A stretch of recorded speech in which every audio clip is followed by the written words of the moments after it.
Today students, we are going to study something about auxiliary and modal verbs. What are auxiliary verbs?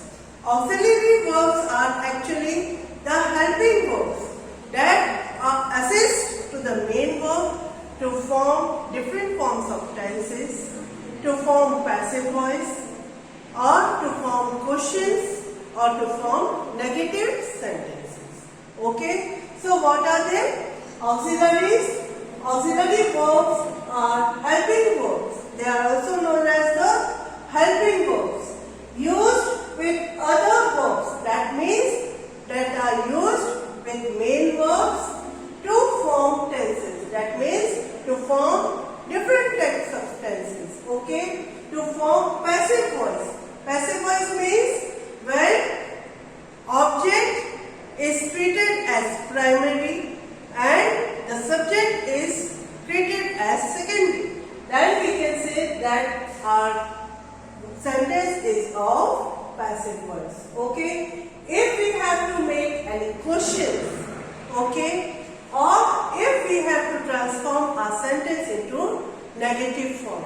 So what is needed? Auxiliary verbs or the helping verb is needed to form all sorts of these sentences. Okay? Without helping verb, we can't form other form of tenses. Okay? Take for instance, if we have to convert our sentence from simple present tense to present continuous tense, then what is needed? Helping verb is needed. Okay? To transform it from one form of the sentence to another form of sentence, we have to use some helping verb, some sorts of helping verb. Then only we can transform our sentence from one form to another form. Okay? There are three types of auxiliaries. How many types of auxiliaries are there? Three types of auxiliaries. First is the be form. Be form means that contains is, are, am, was and will. Okay?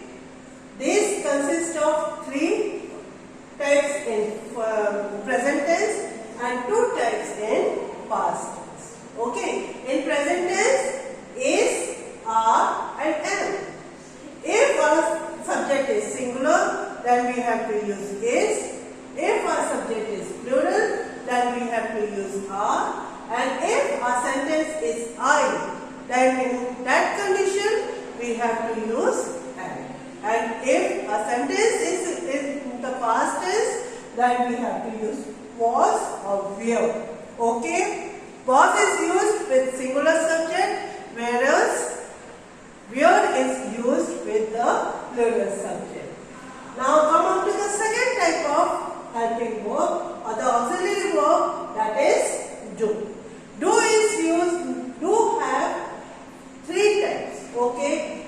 Do, does and did. If we are talking about simple present or simple past, then three types of auxiliary verbs we have to use. We can use do and does with present tense and did with past tense. If a sentence contains singular subject, then we have to use does, and if a sentence contains plural subject, then we have to use do. And if a sentence is of past tense, then irrespective of any type of subject or any form of subject, we have to use did. Okay? Now come on to the third type, that is have. Okay? Have also have three types, has, have and had.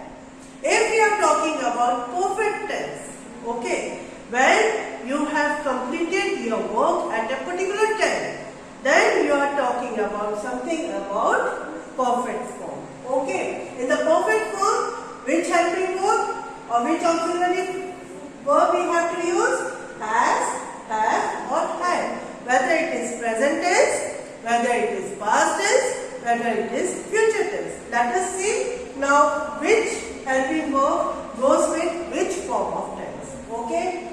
If we are talking about present tense, singular present tense, then we have to use has,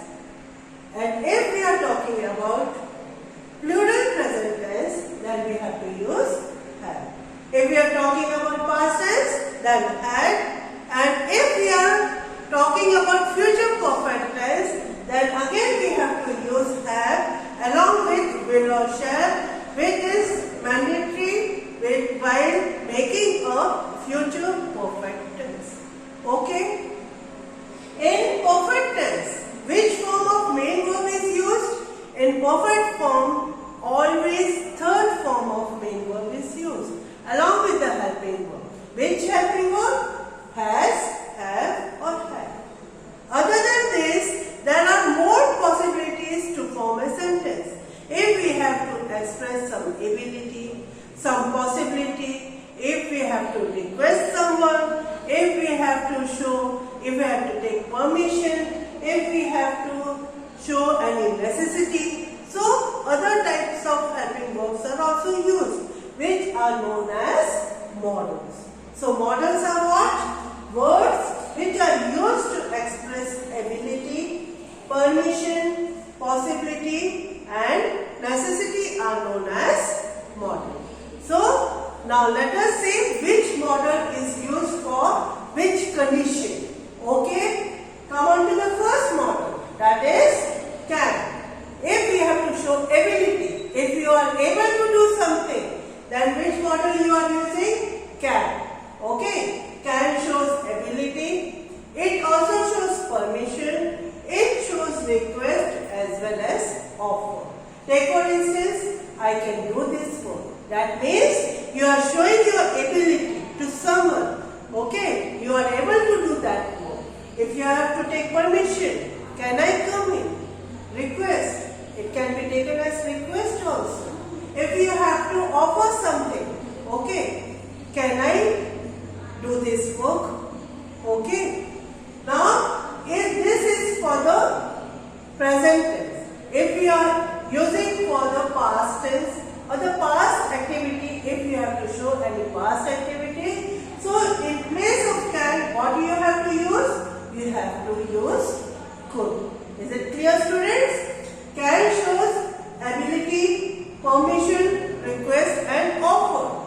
Okay. But if you have to show that same activity in the past form or in the past time, so which model you have to use? You have to use could.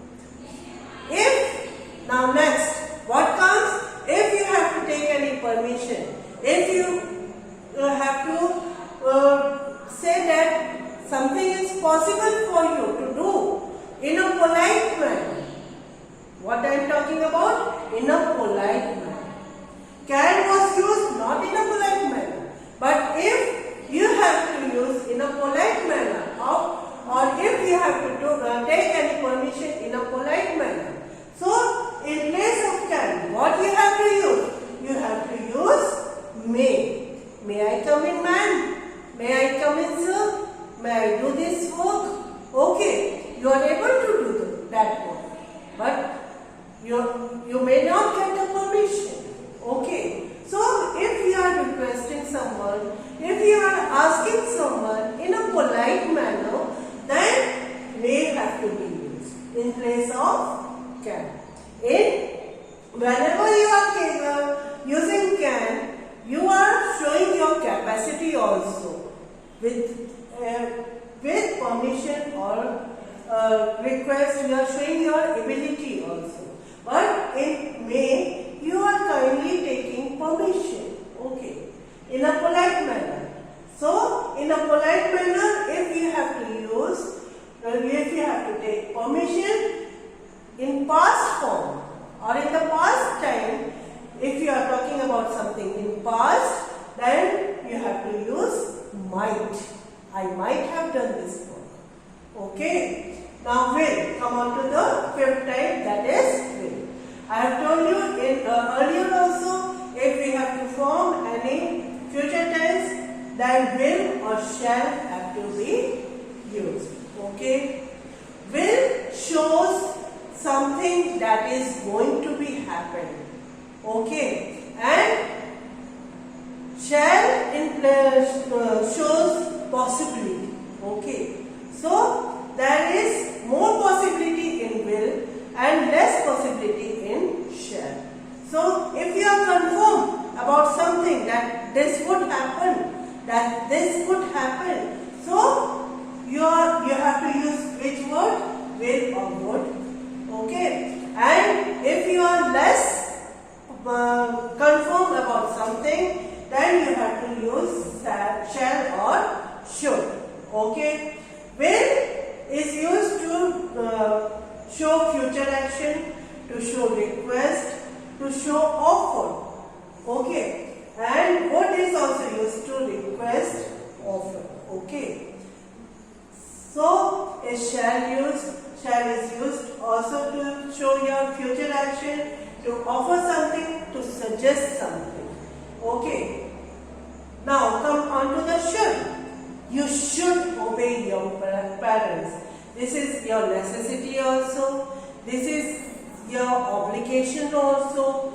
So this is your suggestion also. So should is also used to suggest something. You should take your medicine regularly. You must take your medicine regularly, or you ought to take. When more emphasis is laid on something, then you should use must or ought.